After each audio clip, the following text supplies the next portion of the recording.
Vous allez être d'accord avec moi que quand c'est le temps de choisir un nouveau téléphone, c'est pas évident. Il y a tellement de choix.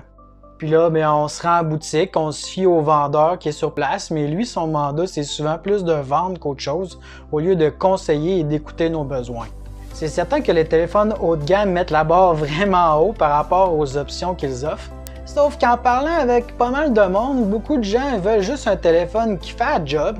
Sauf qu'il y a un point qui revient souvent, c'est la photo.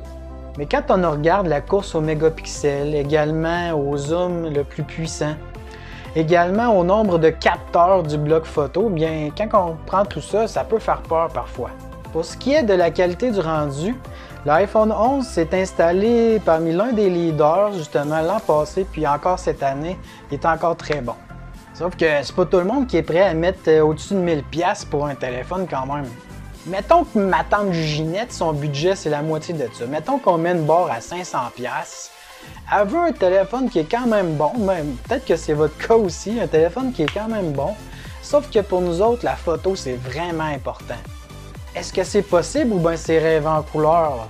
Il y a un téléphone qui porte très bien son nom, qui est supérieur au iPhone 11 pour ce qui est du rendu photo, c'est les Google Pixel.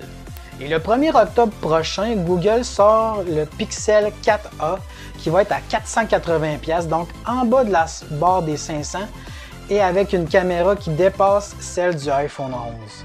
C'est certain que quand on le regarde, bien, il y a juste un capteur au dos. Il y a des fonctions de moins que l'iPhone 11 ou d'autres haut de gamme par exemple. Sauf que pour notre usage de tous les jours, des photos de famille ou peu importe des photos de quoi, bien pour le quotidien, le Google Pixel 4a offrira les meilleures photos classiques du marché en ce moment. C'est sûr qu'un Google Pixel c'est un peu moins glamour qu'un iPhone, là. Puis en plus, il n'y a pas de capteur d'empreinte sous l'écran, il n'y a pas de reconnaissance faciale non plus, mais il y a un capteur d'empreinte au dos qui fait vraiment la job. Et avec ses 6 GB de mémoire vive ainsi que propulsé par le Snapdragon 730G, bien c'est suffisant pour les besoins de monsieur, madame, tout le monde. Même si c'est un milieu de gamme, Google met le paquet sur son 4A.